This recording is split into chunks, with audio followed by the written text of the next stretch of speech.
ఇప్పుడు నా దగ్గరికి వచ్చేవాళ్ళు రెక్టమ్ క్యాన్సర్ చాలామంది వస్తారు. వీళ్ళందరూ కూడా మీరు చెప్పిన రెక్టంలో వచ్చినప్పుడు పైల్స్లే, ఇది అదే పోతలే, వెజిటేరియన్ తింటే పోతుందిలే, వేడి చేసి పైల్స్ వేడి వచ్చినాయి అని చేసినలే, ఆవిడ అట్లాగే చాలా మంది ఇలానే ఉంటారు. ఇదే ముదిరేదాకా ఎగ్జాంపుల్ అనమాట. చాలా మందికి వీళ్ళ వర్తిస్తుంది ఈ ఇంట్లో మాట. వాళ్ళకి కూడా చెప్పరు. తమాషా చెప్పరు ఏంటంటే చెప్పరు భర్తకి చెప్పరు, చెప్పరు. పిల్లలకి చెప్పరు. నాకు ఇలా నొప్పి వస్తుంది, మోషన్ ఇలా బ్లడ్ పడుతుంది, ఇలా ఇక కాయలాగా వచ్చి బయటపడిందని చెప్పరు. చెప్పరు. అది మీరు అన్నట్టు క్యాన్సర్ దారితీస్తాయి. వాళ్ళ rectum cancer is one of the most common cancer. Most common అయిపోయింది. ఎందుకంటే మన life style, this is also life style disorder. ఒక రకంగా చెప్పాలంటే అది ఆ జెనెటిక్ మాడిఫై అయిపోతుంది. మనం అశ్రద్ధ చేయటం వల్ల stage 1 is going to stage 2 and stage 3 stage మారిపోతుంది. మారిపోతుంది. మీరన్న సో బియాండ్ అవర్ ట్రీట్మెంట్ ప్రోటోకాల్లోకి వెళ్ళిపోతుంది ఒక రకంగా చెప్పాలంటే. మీరన్నదాన్ని సపోర్ట్ చేస్తే ఈ మూలం అంతా ఎక్కడ బిగినైందంటే పాతారంకలైంది ఇప్పుడు ఉన్నది డీహైడ్రేషన్. వాటర్ని ఎప్పుడైతే మీరు మగాళ్ళైతే 5 లీటర్ల పైన, ఆడాళ్ళు అయితే 4.5 లీటర్ పైన తాగటం మానేశారో అప్పటి నుంచి దరిద్రాలు ఎక్కువైనాయి. డీహైడ్రేషన్ చాలామంది తెలియదండి. ఇప్పుడు నేను విఆర్కే డైట్ ఇంత గ్రాండ్ సక్సెస్ అయ్యి వాళ్ళు ఇన్ని జబ్బులు పరిష్కారం అవడానికి కారణం ఏంటంటే ప్రపంచం నుండి ఏ కీటో డైట్తో సహా ఎవరో కూడా మహా అయితే 8 గ్లాసులు చెప్పారు, ఎక్కువ చెప్తే. అంటే 2 లీటర్ల నీళ్ళు మ్యాక్సిమం చెబితే నేను 5.1 లీటర్లు కనీసం ఇస్తాను. అది కూడా సిస్టమేటిక్గా ఇస్తాను, టైం పెట్టు తాగేటట్టుగా. అంటే ఒకేసారి తాగలేరు మీరు, ఒక టైం పెట్టకపోతే మీరు డిసిప్లిన్ పాటించరు. అలా ఇవ్వటం నా సక్సెస్లో మేజర్ కాంట్రిబ్యూషన్ని 4 పిల్లర్లో ఒకటిగా నేను వాటర్ పెట్టాను.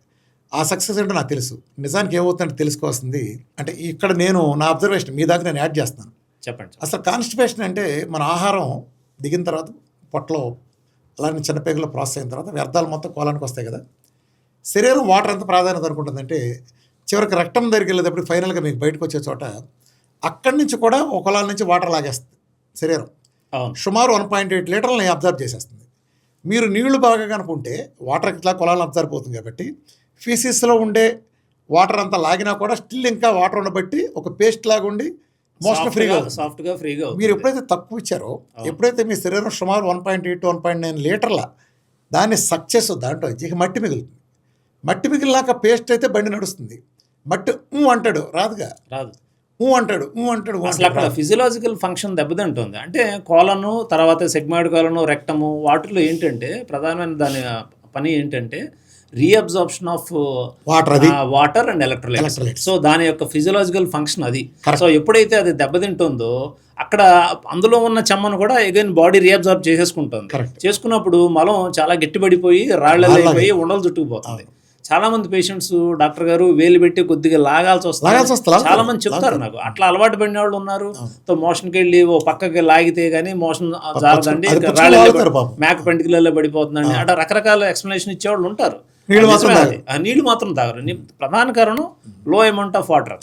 వాళ్ళు తెలుసుకోవాల్సింది ఏంటంటే నీళ్ళు అంటే నీళ్లే, కూల్ డ్రింక్లను ఇతరే కాదు.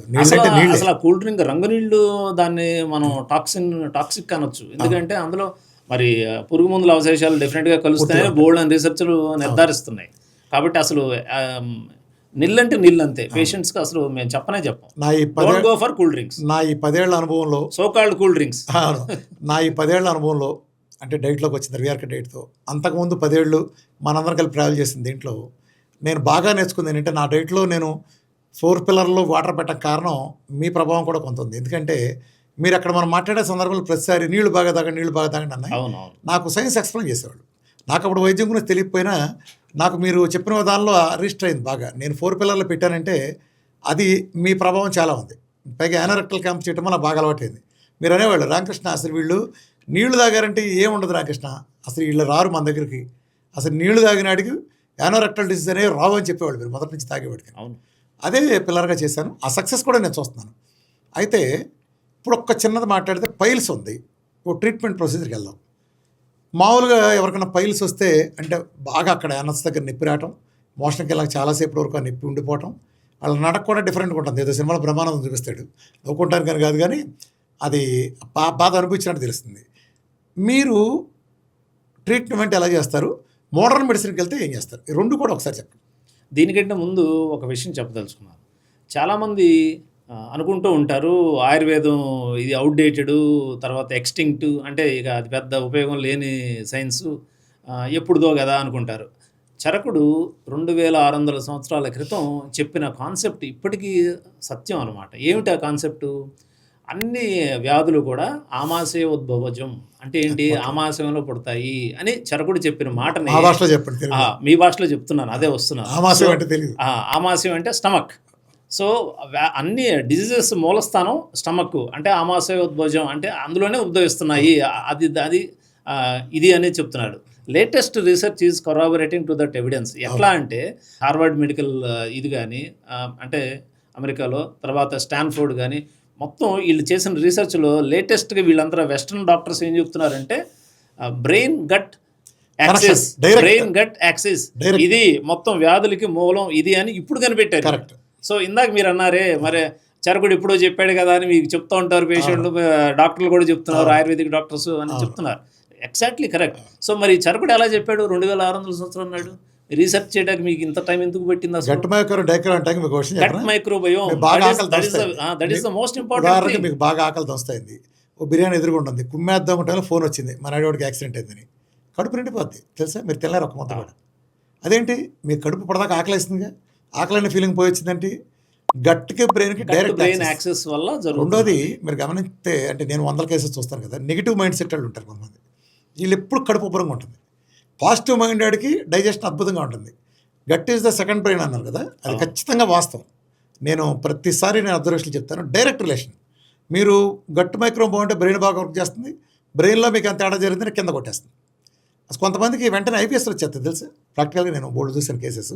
ఒక సాడ్ సిచ్యువేషన్కి వెళ్ళారనుకోండి, ఏదో ఒక అవమానం, ఇన్సల్ట్, సంథింగ్, రాత్రి అంతా నిద్రపట్ట పరిస్థితుంది, అయిపోయింది అది గట్టి బ్రెయిన్ దగ్గర నుంచి బ్రెయిన్లో తేడా వస్తే గట్టి అయిపోయింది. ఇంకోటి చరకుడు చెప్పింది ఏంటంటే ప్రశాంత జీవనం, ప్రశాంతమైన మన వాతావరణం, ప్రశాంతమైన ఆలోచనలు. ఇందాక మీరు అన్నారే ఆ ప్రశాంతత ఉండాలి. దానికి ఏంటంటే మరి ఎప్పుడైతే మీరు స్ట్రెస్ఫుల్ లివింగ్లోకి వెళ్తున్నారో గట్ బ్రెయిన్ యాక్సిస్ దెబ్బతింటుంది, గట్ మైక్రోబయోమ్ దెబ్బతింటుంది, మీకు ఎసిడిటీ ఇంక్రీజ్ అవుతుంది. అక్కడి నుంచి స్టార్ట్ అవుతున్నాయి కథ అంతా.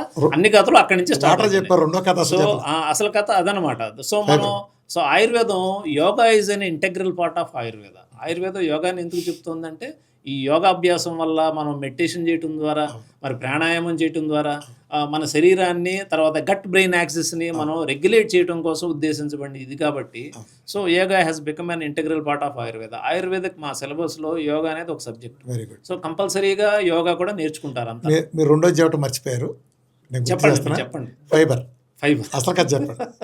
సో దీని చాలా ఇంపార్టెంట్ 4 స్టెప్స్ మేము చెప్తాం మా పేషెంట్స్కి. ఏంటంటే ప్రధానంగా ఇందాక వాటర్ ఎక్కువ స్ట్రెస్ చేశారు మీరు. So first thing is high fibre diet. నేను చెప్పే ఫస్ట్ పాయింటే అది నా పేషెంట్స్కి. అంటే ఆహారపు అలవాట్లు. సో ఆయుర్వేదం ఏం చెప్పింది, వీటన్నిటి ఓకే, జబ్బులన్నీ వస్తాయి. అలోపతిలో తీసుకున్నావా, హోమియోపతి చేసావా, యునానీకి వెళ్ళావా, ఆయుర్వేదంకి వెళ్ళావా, ఇవన్నీ ఓకే. కానీ ఆయుర్వేదంలో స్ట్రెస్ చేసే ఇంపార్టెంట్ పాయింట్స్ ఏంటంటే ఆహారము, విహారము, ఔషధము. సో ఇవన్నీ అయిపోయిన తర్వాతే, ఔషధం కూడా ఫెయిల్ అయితేనే శస్త్రచికిత్స. 4 చెప్పింది ఆయుర్వేదం.